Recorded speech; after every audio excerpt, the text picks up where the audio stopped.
Então, vindo aqui ao Cerulo, meu pai conheceu em 70, eu conheci pessoalmente no início de 80, depois estive com ele em alguns ambientes algumas vezes. Todas as vezes que nos Estados Unidos fui convidado para pregar dividindo algum púlpito com ele, eu não aceitei jamais, e houve muitas ocasiões. Até que o Custódio Rangel, da Donep, começou a trazê-lo aqui para o Brasil no início da década de 90. Embora ele já estivesse vindo aqui desde 85, mais ou menos. O pessoal dele que trabalhava com ele aqui sabia que eu tinha aquele programa chamado Vindisat, que colocava as antenas parabólicas nos templos, e a gente tinha aquelas aulas todas as segundas-feiras que durou anos. Aí eles foram lá na Vind dizer que o Cerulo estava vindo e que ele queria usar a mesma tecnologia de satélites. Aí propuseram que eu cedesse a ele as centenas de antenas que a gente tinha naquele tempo, as antenas de 3 metros, enormes, que estavam nos templos de centenas de igrejas sérias, naquele tempo ainda existia isso no Brasil, e havia no mínimo 20, 30, 40, 50 mil alunos simultâneos toda segunda-feira estudando a palavra com a apostila. Eles queriam aquilo tudo que eu emprestasse para o Cerulo fazer. Eu falei, você me desculpa, não é mesquinharia, eu não sou mesquinho. Se fosse alguém pregando o Evangelho, eu não só emprestava, eu dava tudo que pudesse e ainda estimulava. Mas o Cerulo deixou de pregar o Evangelho faz tempo. Então, sinceramente, você está me pedindo uma coisa equivalente a deixa o Turcão, o bicheiro do Rio, usar o seu sistema de comunicação para rodar o bicho. É mais ou menos a mesma coisa. O meu coração repudia do mesmo modo, talvez até mais, porque o Turcão só está fazendo o jogo do bicho, o outro cara está fazendo do Evangelho. E o outro está fazendo do Evangelho um zoológico de víboras e de coisas assim. Então eu disse não.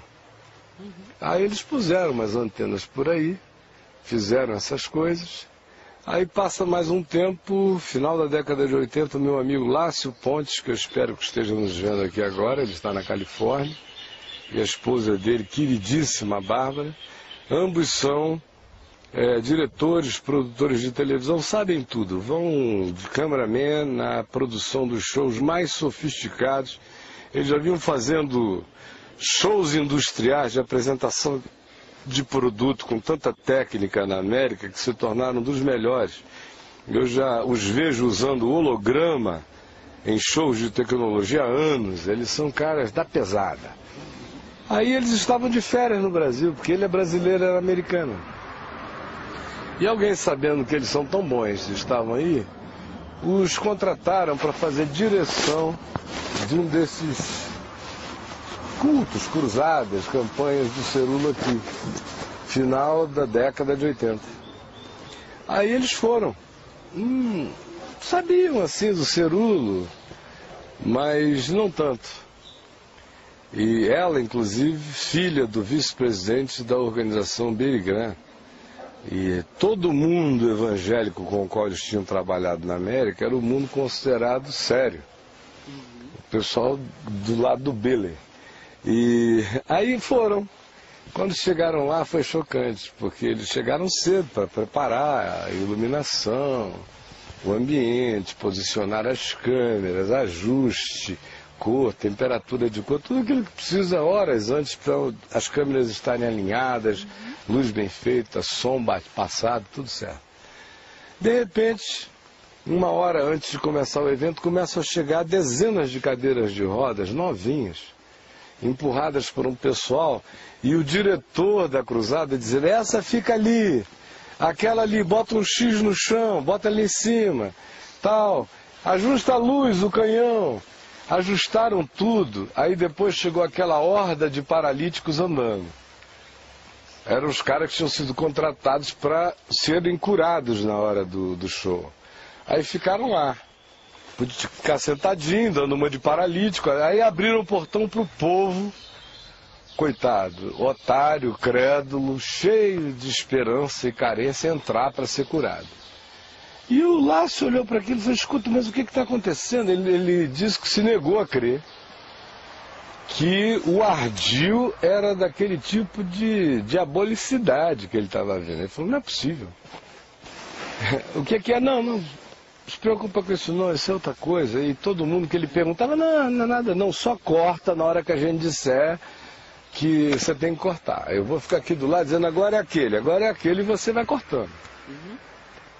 Aí começa aquele espetáculo e o Senhor estar aqui, é dia de cura, aquela coisa toda que o Chris Angel faz 10 vezes melhor, que o David Copperfield dá banho, que qualquer mágico, qualquer hipnotizador, qualquer pessoa com técnica de sugestão de público dá banho neles, porque até nisso eles são ruins. Fede mar não cheira bem. Steve Martin ainda foi mais sóbrio. Ainda teve uma conversão na canalice, ele ainda se converteu. Mas esse povo é inconversível. O Steve Martin ele ficou meio que chocado quando ele viu um milagre realmente acontecer. E aceitou. Né? Aceitou e disse que deixou mudar de caminho. Esses caras nem vendo não, isso. Até porque se converte. Eles não creem de fato em milagre espontâneo. Eles não creem mais em ação de Deus. Eles creem em sugestão humana, em provocação de histeria, em estado de excitamento esperançoso produzido pelo quê? Pelas curas falsas. Então aí o cara começa a ter revelação daqui, o Cerullo. O Senhor está me mostrando que tem um homem sentado naquele canto ali, já está tudo mapeado para ele. Levanta em nome de Jesus. Aí o cara bonzinho fica em pé, aleluia, aleluia, o povo delira. Ah! Aí ele começa a apontar todas as curas, dizendo que é o Espírito Santo que está revelando onde as pessoas estão. Aí todos os bons ficam em pé e curados. Aí começa a hora dos doentes. Você agora, se tiver fé, ficará curado. Quem estiver doente apenas de histeria, porque paralisia é uma coisa que no século passado decorria quase sempre, se não fosse paralisia infantil, decorria quase sempre de histeria. Um dos sintomas de histeria que se incrua é gerar alguma paralisia, especialmente em mulheres, paralisia nas pernas. Muitas mulheres até a década de 60 ficavam tão histéricas de serem traídas pelo marido, de engolir aquelas amantes, naquele tempo era normal, moda e obrigação, de não serem mais procuradas sexualmente, serem desprezadas, e o estado de histeria que se instalava era tão grande, se somatizava nas paralisias nas pernas.